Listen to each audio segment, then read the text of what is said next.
নমস্কার বন্ধুরা, আজকের খুবই সিম্পল একটা সাধারণ একটা নিরামিষ রেসিপি তোমাদের সাথে শেয়ার করব। তো প্রতিদিন মোটামুটি আমরা যা রান্না করি সেই রান্নার স্বাদ বদল করতে আজকের এই রেসিপি। তো নিরামিষ দিনে অবশ্যই কিন্তু আজকের এই রেসিপিটা যদি ভালো লেগে থাকে তাহলে একবার ট্রাই করবে। এখানে দেখো আমি আলু আর পটল কেটে নিয়েছি। তো আমি কীরকম চৌকো চৌকো করে কেটে নিয়েছি দেখো। এবার এই আলু পটলটাকে ভালো করে ধুয়ে আমি জল ঝরিয়ে রেখেছি, এটাকে ভেজে নেব। আর তার আগে দেখো একটা মশলা বানাবো। এই যে কয়েকটা উপকরণ আছে এগুলো আমি একসাথে পেস্ট করে নেব। এখানে দেখো কিছুটা পনির নিয়েছি আমি, অল্প একদম প্রায় 150 গ্রামের মতো পনির আছে, খুব বেশি নয় কিন্তু। তো এই পনিরটুকু দিয়েই কিন্তু বানাবো। প্রথমে আমি কড়াই গরম করে এর মধ্যে দিয়ে দিলাম পরিমাণ মতো সরিষার তেল। তেলটাকে হালকা একটু গরম করে নাড়াচাড়া করে নেব। তারপরে এর মধ্যে দিয়ে দেবো কেটে রাখা আলুগুলো কিন্তু আমি দেখো এরকম চৌকো চৌকো করে কেটেছি। এবার এই আলুর মধ্যে দিয়ে দেবো পরিমাণ মতো লবণ আর দিয়ে দেবো সামান্য 1 মিনিট মতো হলুদ। তো লবণ আর হলুদটা দিয়ে আলুটাকে বেশ সুন্দর করে ভাজবো। আলুটাকে এমনভাবে ভাজতে হবে আলুটা যেন ভেতর থেকে সেদ্ধ হয়ে যায় আর উপর থেকে হালকা একটা কালার চলে আসে। সেই জন্য আঁচ কমিয়ে কমিয়ে কিন্তু আলুটাকে সুন্দরভাবে ভেজে নিতে হবে। তো আমি বেশ কিছুক্ষণ ধরে দেখো আলুটাকে সুন্দর করে ভেজে নিয়েছি। আলুটা কিন্তু প্রায় 60 থেকে 70% মতো কিন্তু রান্না হয়ে গিয়েছে। এইবার এই আলুগুলোকে আমি তেল থেকে তুলে নেব। তো আলুটা ভাজা তো হয়ে গিয়েছে, চলো এগুলোকে আমি তেল থেকে তুলে নিচ্ছি। এবার এই একইভাবে কিন্তু আমি পটলটাকেও কিন্তু ভেজে নেব। তো এখানে তো লবণ আর হলুদ দেওয়াই রয়েছে, সেই জন্য আলাদা করে আমি আর পটলের মধ্যে কোনো লবণ হলুদ দিলাম না, তাহলে কিন্তু মশলাটা আবার অনেকটা বেশি পুড়ে যাবে। তো যতটা কম মশলা দিয়ে করা যায় আর কি। তো মোটামুটি আঁচটা মাঝারি রেখে আমি চলো পটলটাকেও ভালোভাবে ভেজে নিচ্ছি। তো পটলটা দেখো কিন্তু সুন্দর করে ভাজা হয়ে গিয়েছে। এবার আমি এই পটলটাকেও কিন্তু তেল থেকে তুলে নেব। আর এই পটলটা ভাজার পরে এই তেলের মধ্যে কিন্তু আমি পনিরটা ভেজে নিয়েছিলাম। তো তোমরা চাইলে কিন্তু পনিরটা সবার প্রথমে ভেজে নিয়ে তারপরে আলু পটলটা ভাজতে পারো। পটলগুলোকে আলুর উপরে তুলে নিচ্ছি আমি এক এক করে। এইবার যতটুকু তেল রয়েছে এর মধ্যে ওই যে বললাম পনিরটাকে ভেজে নেব।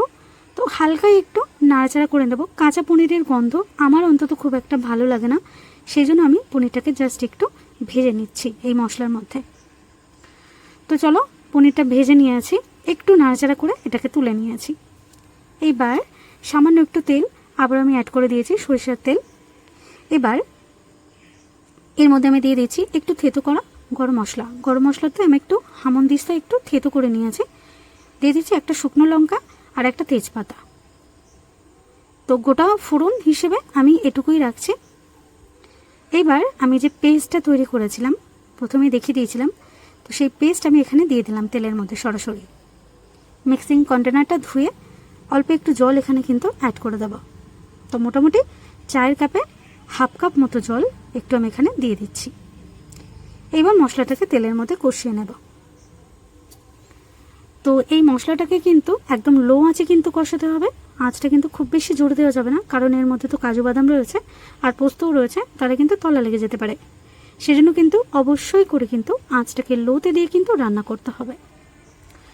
তো বেশ কিছুক্ষণ কষিয়ে নেওয়ার পর প্রায় মিনিট 1.5 মতো এবার আমি এর মধ্যে দিয়ে দিচ্ছি কাশ্মীরি লাল লঙ্কার গুঁড়ো। যেখানে আমি 4 থেকে 5টা কিন্তু কাঁচা লঙ্কা রেখেছিলাম, আর কাঁচা লঙ্কাগুলো কিন্তু বেশ মোটামুটি ঝাল ছিল, সেই জন্য আমি কাশ্মীরি রেড চিলি পাউডার দিলাম। দিয়ে দিলাম অল্প সামান্য 1 পিঞ্চ মতো হলুদটা খুব বেশি দেব না। এবার দিয়ে দিচ্ছি, আর এখানে আমি 2 টিস্পুন মতো এখানে আমি কাশ্মীরি রেড চিলি দিয়েছি, 1 টিস্পুন মতো হলুদ দিয়েছি, 1 টিস্পুন দিয়ে দিলাম ধনিয়া গুঁড়ো, আর 1 টিস্পুন আমি এখানে দিয়ে দেবো জিরার গুঁড়ো। এবার এইটাকে ভালোভাবে মোটামুটি কষিয়ে নেব। তো প্রতিদিন দৈনন্দিন রান্নায় আমরা যে মশলাটা ব্যবহার করি সেই মশলাগুলোই কিন্তু আমি এখানে ইউজ করছি। তো এবার ভালোভাবে কিন্তু মশলাটাকে কষিয়ে নিতে হবে। দেখো আমি মশলা দিতে মানে মশলাগুলো অ্যাড করতে গিয়ে দেখো হালকা একটু তলা লেগে গিয়েছে, তো এদিকে একটু কিন্তু খেয়াল রাখতে হবে।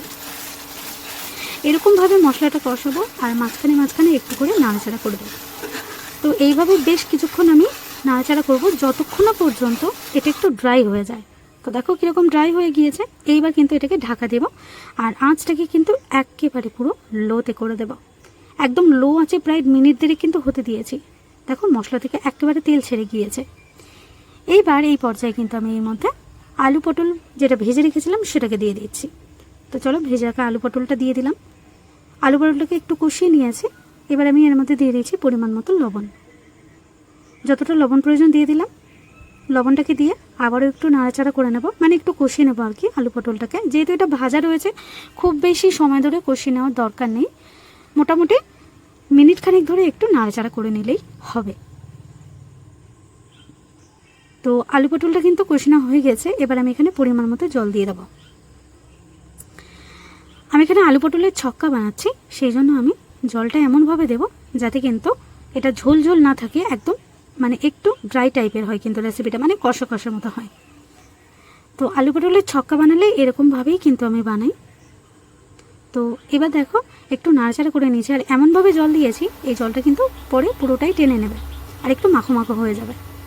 এবার দেখো জল দিয়ে দেওয়ার পর এর মধ্যে আমি একটু চিনি দিয়ে দিলাম। এখানে গুঁড়ো চিনি দিয়ে দিলাম আমি একটু, প্রায় 1 টেবিল চামচের মতো।